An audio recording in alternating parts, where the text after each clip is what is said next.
Apakah teman-teman tahu apa itu asesmen adaptif? Ya, betul sekali. Jadi, asesmen adaptif adalah metode asesmen di mana tingkat kesulitan soal disesuaikan secara dinamis dengan kemampuan peserta didik selama proses tes berlangsung. Kemudian sebenarnya apa tujuan dan manfaat dari asesmen adaptif? Tujuannya yaitu untuk memberikan pengalaman pengujian yang dipersonalisasi dan memberikan hasil yang lebih akurat mengenai tingkat kemampuan siswa, dan manfaatnya adalah untuk mengukur pencapaian kemampuan peserta didik pada tingkatan tertentu secara efisien. Kemudian mengapa asesmen adaptif penting? 1. Memenuhi kebutuhan belajar individu yang beragam. 2. Menghemat waktu pengerjaan karena siswa tidak perlu mengerjakan soal yang terlalu mudah atau terlalu sulit. 3. Memberikan gambaran yang lebih valid tentang kemampuan siswa. 4. Siswa cenderung lebih termotivasi karena menghadapi tantangan yang sesuai dengan level mereka. 5. Memberikan informasi berharga bagi guru untuk merancang strategi pembelajaran adaptif selanjutnya. Selanjutnya yaitu apa saja sih komponen kunci asesmen adaptif? 1. Kumpulan soal dengan tingkat kesulitan dan cakupan materi yang beragam. 2. Model matematis yang digunakan untuk memperkirakan kemampuan siswa dan menentukan soal berikutnya. 3. Logika pemrograman yang mengontrol pemilihan soal berdasarkan respons siswa secara real time. 4. Membutuhkan alat bantu digital untuk mengotomatisasi proses adaptif. Apakah teman-teman tahu apa saja langkah-langkah implementasi praktis? Ya, jadi langkah-langkah implementasi praktis itu ada 3. Langkah 1, perencanaan dan persiapan. Langkah 2, pelaksanaan asesmen. Langkah 3, analisis dan tindak lanjut. Mari kita bahas langkah-langkah implementasi praktis secara detail dari satu persatu. Langkah 1.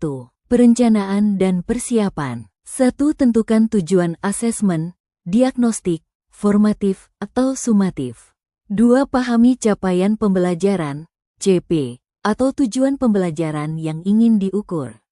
3. Analisis kebutuhan siswa. 4. Siapkan atau kurasi bank soal yang beragam tingkat kesulitannya.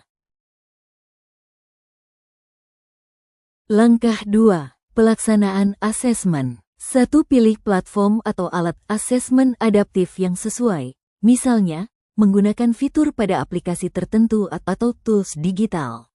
2. Lakukan asesmen sesuai jadwal yang ditentukan. 3. Pastikan siswa memahami cara kerja asesmen tersebut. Langkah 3. Analisis dan tindak lanjut. 1. Analisis hasil asesmen untuk mengidentifikasi tingkat kemampuan tiap siswa. 2. Gunakan data hasil asesmen sebagai umpan balik untuk merancang strategi pembelajaran yang berdiferensiasi. 3. Asesmen merupakan siklus. Hasil asesmen menginformasikan pembelajaran yang perlu dirancang. Sekarang saya akan memberikan contoh implementasi sederhana di kelas terkait asesmen diagnostik awal materi, pecahan, dengan proses. 1. Siswa A diberikan soal tingkat sedang. Jika benar, soal berikutnya lebih sulit, misal, operasi hitung pecahan campuran. 2. Jika salah, soal berikutnya lebih mudah, misal, identifikasi pecahan sederhana. Dengan hasil, guru mengetahui bahwa siswa A sudah mahir operasi hitung, sementara siswa B masih perlu bantuan dengan konsep dasar. Dan tindak lanjutnya yaitu dengan menerapkan pembelajaran kelompok sesuai tingkat kemampuan. Jadi, apa tantangan dan solusi dari mengimplementasi asesmen adaptif? Tantangannya adalah 1. Penyediaan bank soal yang terkalibrasi dengan baik. 2. Keterbatasan platform digital di sekolah. 3. Pelatihan guru dalam mengimplementasikan asesmen adaptif. Dan solusinya yaitu dengan 1. Manfaatkan sumber daya daring atau kerjasama antar guru.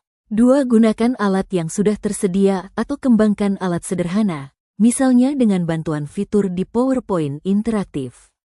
3. Mengikuti pelatihan atau webinar tentang asesmen. Kesimpulannya adalah, asesmen adaptif adalah pendekatan ampuh untuk mempersonalisasi pendidikan dan meningkatkan efektivitas pembelajaran.